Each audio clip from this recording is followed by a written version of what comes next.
أعوذ بالله من الشيطان الرجيم بسم الله الرحمن الرحيم Assalomu alaykum Qur'on o'rganuvchilar, tajvid darslarimizda davom etamiz. Bugun darsimizning 22-qismi darsimizni boshlaymiz.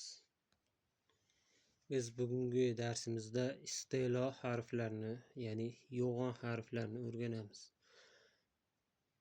Arab tilida harflar ikkiga bo'linadi. Bu istilo va istifola harflarga bo'linadi. Bu ya'ni yo'g'on harflarga doimiy yo'g'on o'qiladigan harflar bu 7 ta harf va bundan tashqari ro harfi bor. Bu ro harfi 6 o'rinda yo'g'on va 4 o'rinda ingichka o'qiladi. Yana lam harfi bor. Bu lam harfi o'zi yo'g'on harflar hisoblanmaydi. Yo'g'on harflar turiga kirmaydi.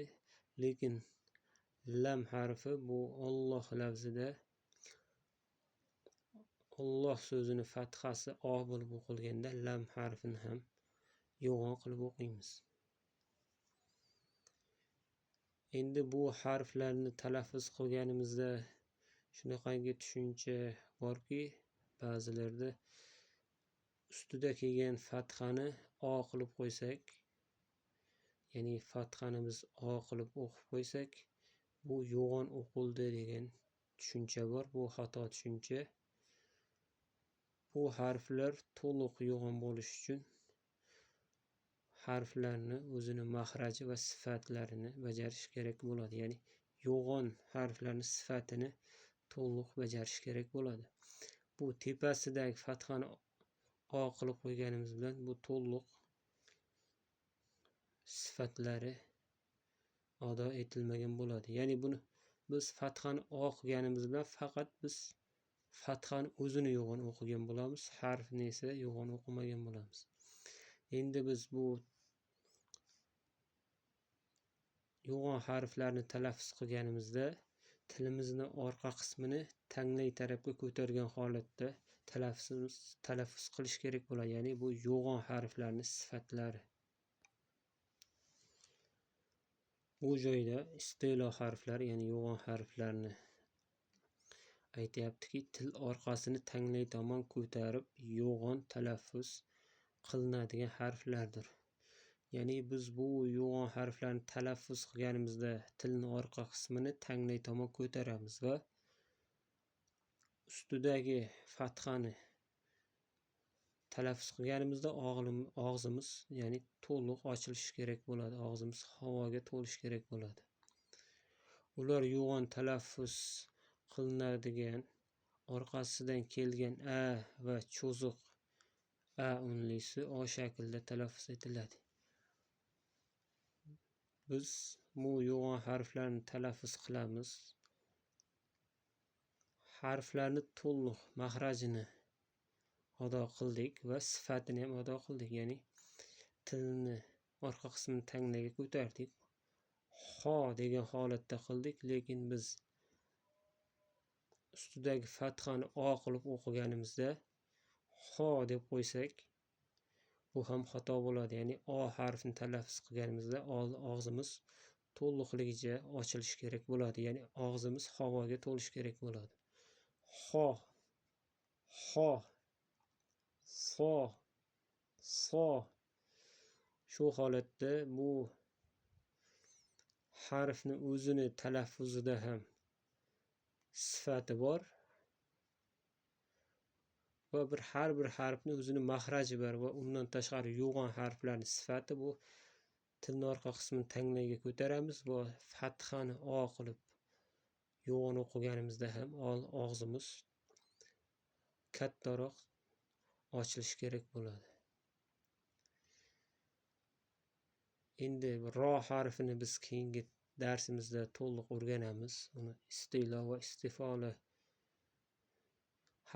holatlarini, yo'g'on va ingichka o'qilishini keyingi darsimizda to'liq o'rganamiz.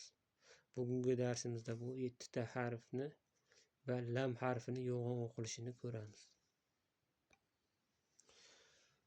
Qof harfini ko'ramiz. Ya'ni bu joyda qof harfi talaffuz qilinganda tilni orqa qismi shunaqangi tanglayga ko'tarish kerak bo'ladi va barcha yo'g'on harflarni talaffuz qilganimizda tilni orqa qismi tanglayga ko'tarish shart bo'ladi va ro harfini ham olti o'rinda yo'g'on holatda talaffuz qilganimizda shu holda tanglayga tilni orqa qismi ko'tarilishi kerak bo'ladi.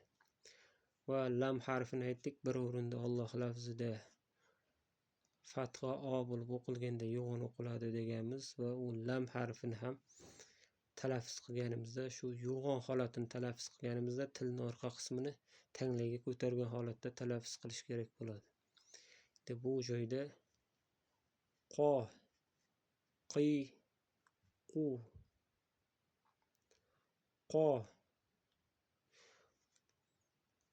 qo harfini yo'g'on harflarni talaffuz qilganimizda, ya'ni oddiy holatda qo deb qo'ysak bo'lmaydi. Qo ya'ni tilni orqa qismini ko'tarmasdan qo deb qo'ysak, bu qofni o'zi yo'g'on harf bo'lmay qoladi. Faqatgina biz fathani yo'g'on o'qigan bo'lamiz va qof harfini ingichka o'qib qo'ygan bo'lamiz, ya'ni qo degan holatda.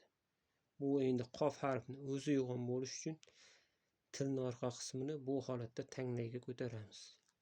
Qo, qi, qu, aqu. Shu holatda yo'g'on harflarni talaffuz qilamiz. Keyingi harfimiz bu soda harfi. Soda harfini talaffuz qilganimizda ham bu holatda tilni orqa qismi tanglayga ko'tarilishi shart bo'ladi. Endi tilni uchki qismi esa harflarni mahrajiga qarab yoki pastga yoki tepaga yoki o'rta holatda turadi. Lekin orqa qismini yo'g'on harflarda barchasini tepaga ko'tarish shart bo'ladi. Bu so, si, su, as. Shu holatda yo'g'on o'qiymiz. Agar buni yo'g'on qilmasdan, ya'ni sod harfini o'zini yo'g'on qilmasdan so deb qo'ysak, bu harfni o'zi yo'g'on bo'lmay qoladi. To'g'ri, fathani o deb yo'g'on o'qishimiz mumkin, lekin bu joyda harfni o'zi yo'g'on bo'lmay qoladi. Ya'ni so deb qo'ysak, bu harfni o'zi yo'g'on bo'lmagan holatda faqat fathani o'zi yo'g'on bo'lib qoladi. Shuning uchun biz buni to'liq tilni orqa qismini tanglayga ko'targan holatda talaffuz qilamiz. So, si, su, as. Keyingi harfimiz bu to harfi. To harfida ham shu holatda mahraji tilni orqa qismi tepaga ko'tarilgan va barcha yo'g'on holatda shu holatda ko'tariladi. To, ti, tu, at. To, ti, tu, at. Keyingi holatda bu, ya'ni tilni uchi pastda, lekin orqa qismini tepaga ko'taramiz. Bu boya aytgandek, tilni uchi harfni mahrajiga qarab yoki pastda yoki tepaga yoki o'rta holatda turadi. Orqa qismi esa yo'g'on harflarda har doim tepaga ko'tariladi. Ho, hi, hu, ah. Ho, hi, hu, ah.